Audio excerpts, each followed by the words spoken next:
Every year, thousands of Jeep buyers walk into a dealership and spend $40, $50, even $80,000 on a brand new Wrangler. But here's the crazy part. Some used Wranglers are actually worth more, last longer, and can even make you money instead of losing it. Today, we're counting down 10 used Wranglers that completely outsmart buying new, and the number one pick is becoming a legitimate collector's investment. Kicking things off, number 10 is the 2020 JL. Let's start with the safe money play. If you want a modern Wrangler with the touchscreen, the airbags, and maybe a little factory warranty still ticking, you don't need to buy new to get it. The Wrangler is famous for one thing above everything else. It barely loses any value at all. IC Cars found the Wrangler loses just 25% of its value after 3 years, while the average midsize SUV loses 46% over 5. That means somebody else already ate the big hit for you. So a 3-year-old JLU with the reliable Pentastar V6 gives you almost everything a new one gives you, at a huge discount. Think about it this way. A brand new Sport costs 36 grand, but a loaded 2021 JLU Sahara with low miles trades in the high 20s on any dealer lot right now. You just saved 15 grand for driving something that's basically identical. That's smart money at number 10. But wait until you see what number 9 costs, because it might be the cheapest ticket into the Jeep world ever. Sliding down to number 9, the 2007 JK. Here's the cheat code for a broke buyer. The first generation JK from 2007 to 2011 is the cheapest 4-door Wrangler on the planet right now. I'm talking real 4-wheel drive, real solid axles, real off-road hardware, for the price of a used Camry. However, I have to be dead honest with you because this channel doesn't lie. These early JKs came with the 3.8-liter V6, an engine Chrysler pulled straight out of a minivan. It makes about 200 horsepower and it has a habit of drinking oil like a college kid at spring break. But that's exactly why these things are cheap. If you know it going in, budget for the oil, and get a real inspection before you sign, this is the gateway drug into Wrangler ownership. A clean 2011 4-door with the manual gearbox can be found in the low double digits, which is insane for a genuine off-road SUV in 2026. The aftermarket for these is also infinite, meaning parts are cheap and everywhere. That leads us into the version where Jeep finally got the engine right. That brings us to number 8, the 2013 JK Pentastar. In 2012, Jeep dumped the minivan motor and dropped in the 3.6-liter Pentastar, and it changed everything. 285 horsepower, 40% more punch, and it actually sounds like a Jeep should. There was one catch. The very first Pentastars had a left cylinder head that could fail early. However, Chrysler extended the warranty on that head to 10 years and 150,000 miles, and estimated only about 7,500 engines were ever affected. By late 2013, the head was fixed, and the bug was basically gone. So a 2013 or 2014 JKU gives you all of the good Pentastar power without the early problem, at real JK bargain prices. That's a sweet spot the Jeep forums quietly whisper about, but nobody in the showroom is going to mention. The only thing to watch on the 2014 is a plastic oil cooler housing that can crack over time, but it's $100 in parts and an afternoon in the driveway. And speaking of quiet secrets, the next one is the JK year mechanics keep telling their own kids to buy. Now we roll into number 7, the 2015 JK. If I had to name the single most sorted JK ever built, it's the 2015. By this point, the Pentastar was fully mature. The interior finally felt like a real vehicle inside, and Jeep had ironed out almost every gremlin that plagued the early cars. Enthusiasts, dealers, and longtime mechanics all point at 2015 as the JK sweet spot for reliability. A clean 2015 to 2017 JKU Sahara is the Goldilocks used Wrangler. It's not too old to feel outdated, not too new to be overpriced, and the pricing is friendly, with clean examples trading right around the high teens to low 20s. That's a lot of Jeep for the money. LED lighting showed up in these years too, along with better sound insulation and a much nicer interior compared to the early cars. It's the JK you can daily drive without wanting to sell it by Friday. But before I get to number 6, I have to warn you about number 1, because it's the one Jeep still hasn't figured out how to replace. Slotting in at number 6 is the Willys edition. This one isn't a year, it's a trim, and it might be the smartest badge Jeep ever built. The Willys edition takes a regular sport chassis and bolts on the stuff that actually matters when the pavement ends. You get a rear-locking differential, beefier tires, rock rails on the sides, and better shocks, without paying full Rubicon money. On a used lot, a Willys splits the difference between a plain Sport and a loaded Rubicon. That means you get about 90% of the capability for a lot less cash. It's the trim for buyers who actually read the spec sheet instead of the shiny brochure. Even better, the Willys came with unique badging and blackout wheels that most Jeep buyers can't tell apart from a Rubicon at a glance, which quietly protects its resale value on the used market. It's the smartest badge nobody talks about.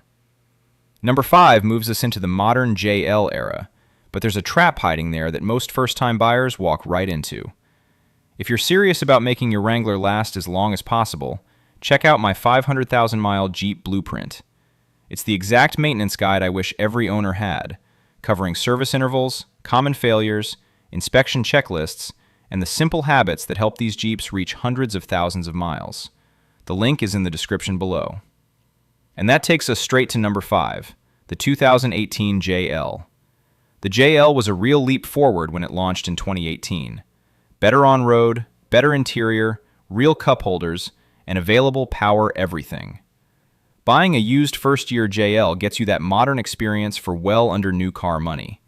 However, and this is a big however, the early 2018 and 2019 JLs are the ones tangled up in the death wobble drama. Jeep issued a customer service campaign to swap out the steering damper, and a class action lawsuit covering 2018 to 2020 Wranglers was settled in early 2023, extending damper coverage to 8 years and 90,000 miles.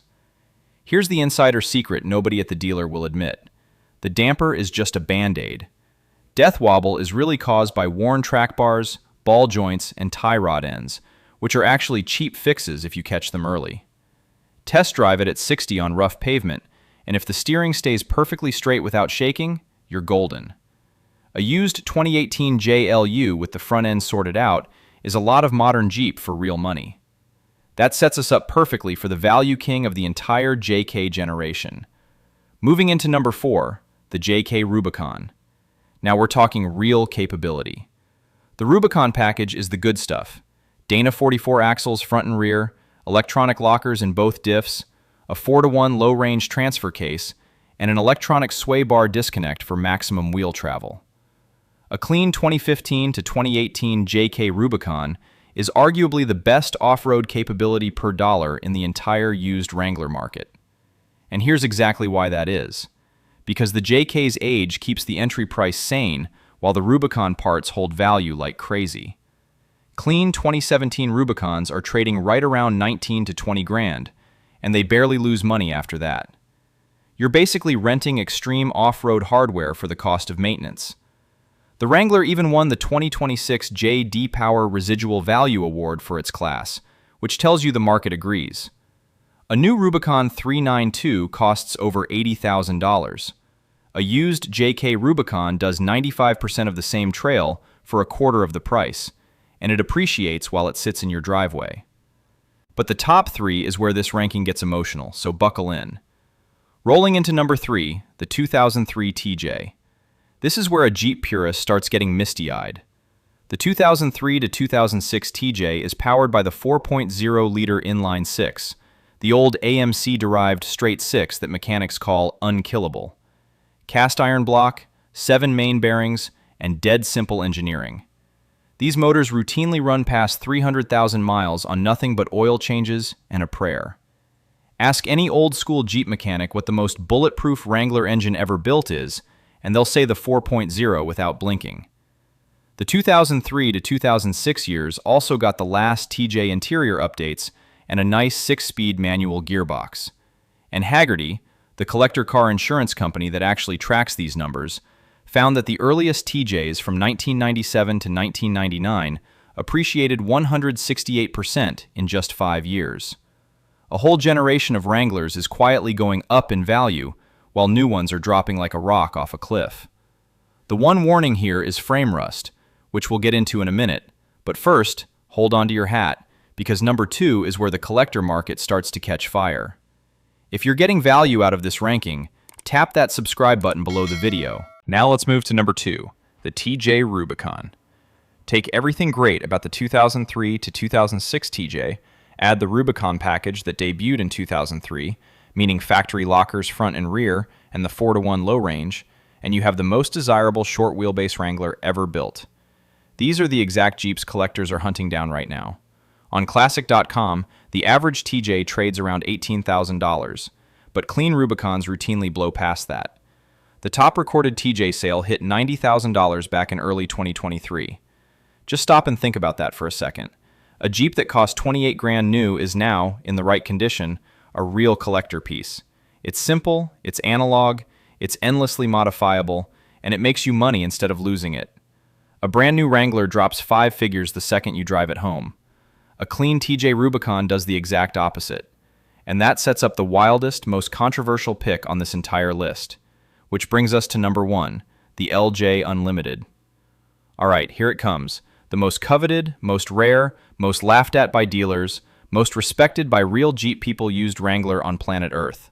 And the community calls it the LJ. For only 3 model years, from 2004 to 2006, Jeep stretched the TJ 10 inches longer to create the Wrangler Unlimited, which the community nicknamed the Long Jeep.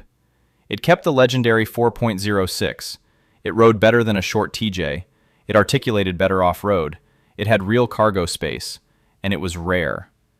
Jeep only ever built about 46,000 LJs total, and only around 12,000 of them were the Rubicon version. Here's why it's number 1. This thing is a genuinely appreciating asset. A 2005 LJ Rubicon with a Sahara tie-in trim from a special edition tied to a Matthew McConaughey movie sold for $44,000 at auction in September 2023. That's more than the truck cost brand new. So while a brand new $80,000 V8 Wrangler bleeds tens of thousands in depreciation, the humble little LJ quietly climbs. You buy the best one you can find, you drive it every weekend, and when you sell it, you might actually make money. That's not a used car anymore. That's an investment with a locking rear diff. And that is exactly why the LJ is the number 1 used Wrangler that beats buying brand new every single time. Real quick, why new isn't the move? Before the comment fight starts, hear me out on new Wranglers, because they've got issues. RepairPal ranks the Wrangler 25th out of 26 compact SUVs for reliability, with an average annual repair cost around $700. The 4xe plug-in hybrid has been recalled multiple times for battery fires. The November 2025 recall alone covered over 228,000 Wranglers, and Jeep told owners to park them outside, away from buildings, and not charge them. When the newest, most expensive tech in the lineup is a fire hazard, a proven used 3.6 Pentastar looks awfully smart. That's the whole argument for buying used, from number 10 all the way up to number 1. Before you go hunting, watch for these traps. Insider tips before you buy any used Wrangler. Check for frame rust on every TJ and JK, especially near the control arm mounts and the gas tank area. Stick a flashlight in your finger inside the frame holes near the doors. If it's full of rust flakes, walk away, no matter how clean the paint looks. Salt belt trucks rot from the inside out, so buy a southern or western Jeep whenever you can. Drive it at 60 on rough pavement to check for death wobble in the front end. Watch for oil consumption on the 2.0 turbo and the early 3.6 Pentastar. Look for any cheap lift kit installed by a previous owner, because bad lifts cause vibrations that will haunt you forever. And always, always, always, pay for a pre-purchase inspection from an independent mechanic. It costs less than $100, and it can save you thousands in surprise repairs. The rule is simple. Let some other guy eat the fresh depreciation, and you scoop up the sweet spot years for real money. So there you have it, 10 used Wranglers that beat buying brand new. Now I want to hear from you.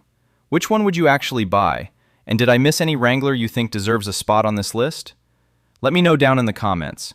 If you enjoyed this video, hit that like button and subscribe for more no-nonsense Jeep buying guides. Now click the video on your screen right now because it's the perfect follow-up to this one. Thanks for watching, and I'll see you over there.